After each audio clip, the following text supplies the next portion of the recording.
Hello বন্ধুরা, দেখো আমরা কোথায় যাচ্ছি। ব্যাগ গুছিয়ে নিয়েছি, এদিকে আমার মেয়ে সাজু সাজু করছে।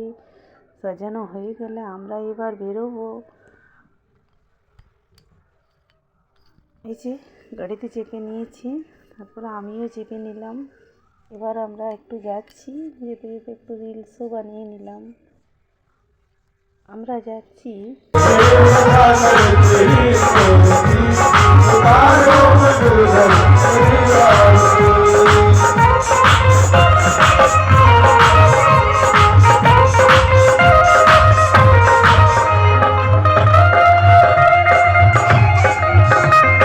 ভাগবত পাঠ শোনা হওয়ার পর আমাদেরকে প্রসাদ দিতে, তাই আমরা সবাই মিলে বসে গেছি প্রসাদ খেতে।